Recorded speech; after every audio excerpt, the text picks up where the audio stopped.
As I started to wind down for the day, something just felt off. My heart started beating really quickly. I had clammy palms, and beads of sweat started forming on my forehead.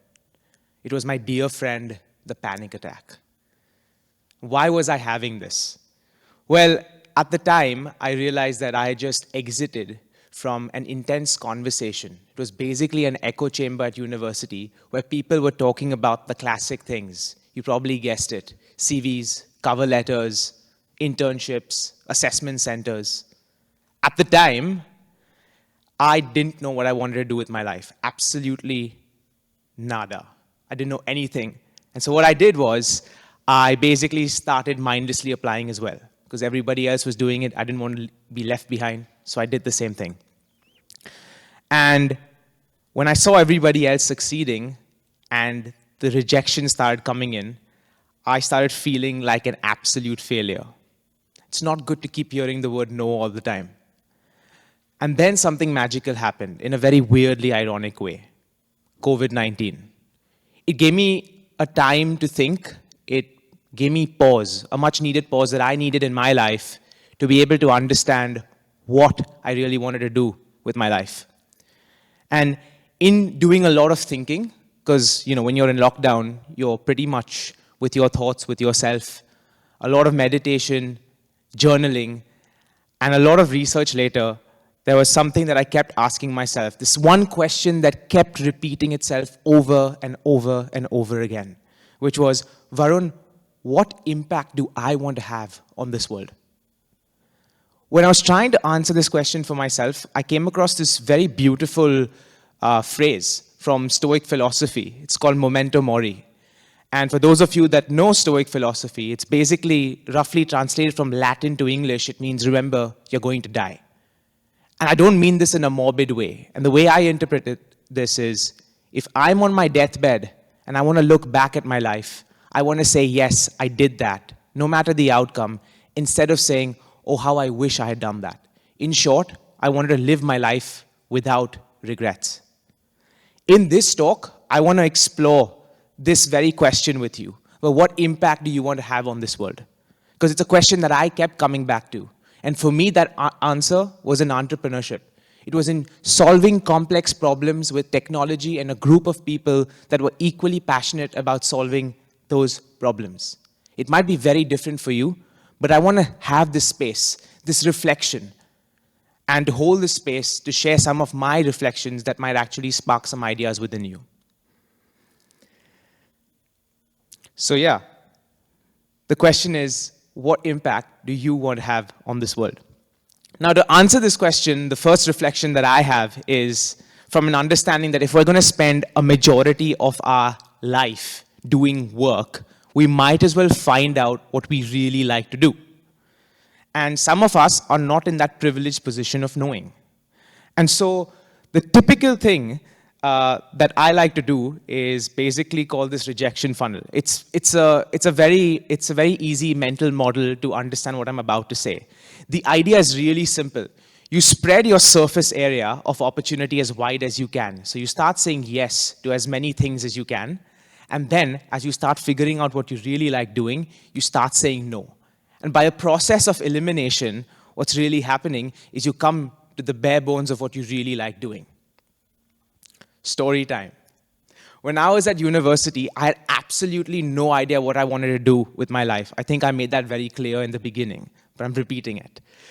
And the reason for this was I genuinely did not know what I wanted to do, and I wanted to figure it out. Now, I couldn't just sit there and let inspiration strike me. So I applied this rejection funnel. What I did was I applied to every single possible university, society, event, networking sessions, all the other society meetups. I tried all of them, or at least the ones that I found very interesting. In retrospect, I probably overdid it, and I'm not saying you need to do that, but I did it to increase my surface area for opportunity. And one of them clicked for me. It was an incubator on campus. They were taking new ideas for startups, and they were trying to mentor them, and I applied for it. And for the next 1.5 years, actually 2, I spent my time building something that now is a campus-wide brand called Connect Us, where we've helped hundreds of students find meaningful friendships through an intelligent algorithm that connects them together to on-campus events.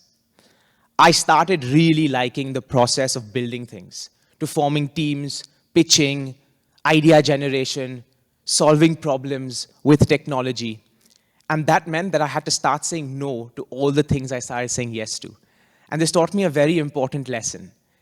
When you start off and you don't know what you want to do, you start saying yes. You increase your surface area as much as possible. And then, when you really like doing something and you want to double down on it, you keep saying no. Because saying no then becomes equally important if you want to build mastery on something that you like doing. The next reflection builds on my first one. Now, if work is going to fill a majority of your life, it's only fitting that we spend some time reflecting on what does it mean to have a meaningful career. We're often told in our careers that we need to have this binary path. You can choose this career or you can choose that career. You can go this route or that route. But why can't we actually hold the and? Why can't we say we'll have this and we'll have that? I want to give you an example. There are two very dear friends of mine, and these are real people. I'm not revealing their names, but they're real people. The first one writes a paid newsletter. He coaches freelancers on how to become agency owners. He consults on the future of work, all while he's training for an Ironman. And for those that don't know what an Ironman is, it's one of the world's toughest triathlons.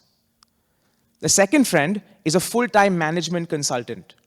And then on the weekends, he designs 3D graphics for hip-hop artists. Both of them have chosen the and instead of the or, and have made it work. They're making a living doing what they love. And what's going to strike out when you see people that inspire you, the careers that inspire you, and maybe these two that inspired you as well, each of them is building something that I call a unique you. It's a set of skills that are unique to that person, that fit into their personality, that they're continually mastering. And in that process, adding real value and impact in the world in a very unique way. It is in finding that you find meaning in your work and opportunities for income actually come and surface. My current work, Let's Level Up, that's my company that I'm running. We help knowledge creators who are typically coaches, consultants, experts, build their own learning communities online. And typically what happens is, individuals find a topic that they're passionate about. These are experts who typically teach professional skills. They have an experience they start building content. Then they start building community around that content in that specific niche. And then they start monetizing those expertise by teaching courses and coaching and consulting. And they do really well. Some of them have gone on to do this full-time, so they've quit their actual jobs and are doing this full-time. Others are doing this to supplement their side income as a sort of side hustle. And this all plays into this big, big macro trend, which is the creator and passion economy. It's a movement of people that rewards individuals socially and financially for pursuing their passions. Today, you can actually get paid for following and doing things that you love to do. And if you're able to, explore your curiosity, amass that community around yourself, build and command that attention, teach stuff to your community and sell to your community through maybe informational products, you can actually create multiple income streams and support yourself and build a career out of that. I'm not saying everybody should do it, but there are paths that are possible. And truly today, if you look at it, if you're able to amass that attention to yourself and learn that skill set, attention truly has become the new oil. Some of you here today might be good at origami, some of you might be good at finance, others at technology, others at product. The list is endless. My only request to you is spend at least 5 minutes a day, maybe an hour on the weekend, exploring what you really love doing. Irrespective of whether you're a full-time student or you're in full-time employment, spend those few minutes a day, maybe a couple of hours on the weekend, exploring what you really love doing. Who knows? You might find something that you're truly passionate about, and you might actually make a living teaching that or sharing that with the world. And I genuinely believe that careers do not have to be linear, as we're told. Rather, they can be a portfolio of different careers and interests or skills that you accumulate that align together to form a cohesive whole. Now, we've obviously spoken about how to find what you really love doing, and we've also spoken about careers. So it only makes sense now to actually address a quite big part of education and skills and grades, and do they even matter? To answer that or to reflect on that, I think I came across this really interesting quote. It says, 1 billion people will need to be reskilled by 2030. Now, it's a shocking quote. It's very scary. But it also begs the question that because things are moving so quickly, industries are moving so quickly and so fast, what you end up sort of graduating in or what you learn at university may not be that applicable when you actually graduate from university. Does that mean your university degree is worthless? Does it mean that you should stop studying? Absolutely not. But today, fortunately or unfortunately, grades matter, and they might matter in the near future. And so while you can keep your grades up, I think it's equally important to prioritize skills, tangible skills that you can build over time that will help you really grow in your career now and in the future. And for me, I believe there are 3 fundamental skills that I think have helped me, and I think that might help you and most people now and in the future. The first is the ability to effectively communicate. If you're able to write and speak well with clarity, it communicates that you're able to think well.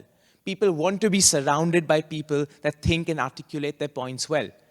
In doing that, you might find a business partner, you might find business, you might get hired. The opportunities are endless. So I would prioritize actually being able to effectively communicate. The second is building relationships. I cannot stress this enough. There's an age-old saying that says, it's not what you know, but who you know that matters. And today, more than ever, we stay in a very hyper-connected world, and to be able to nurture those connections truly matters. Today, you are sitting amongst future leaders. You're probably sitting amongst head of organizations. You're sitting amongst future very, very influential people. And might I even add, some of your best friends.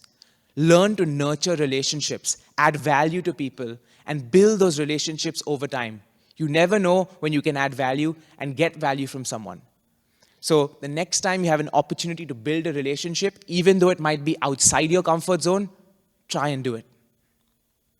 And the last one, and I think the most underrated skill of all that isn't taught very effectively, is the ability to learn how to learn. I know, very meta.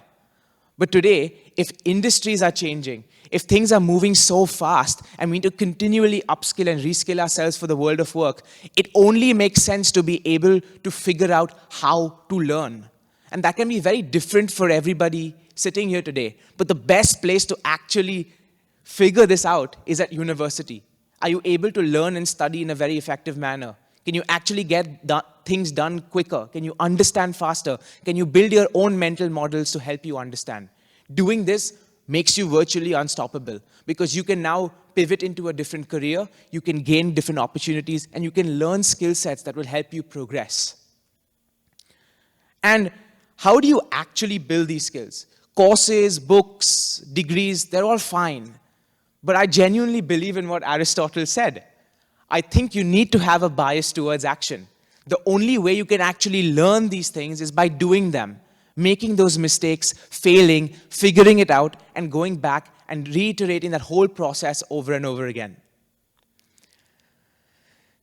I think the way I would like to conclude this talk is by touching on something very important. We're constantly told that this gap between academic to university life, needs to be done with speed. And career transitions need to be done quickly, and you need to be more efficient, and you need to have more speed and go in you progress really fast. But here's a thought for you. Maybe it's not speed that's important, but actually velocity. Because running fast in a direction that doesn't serve you doesn't make any sense. But having velocity, which is speed in the correct direction, makes more sense. So then, if that is the case, and if we want to run in the correct direction, maybe pause, and let's pause together, and maybe write down what comes to you right now when I ask this final question once again. What impact do you want to have on this world? Thank you.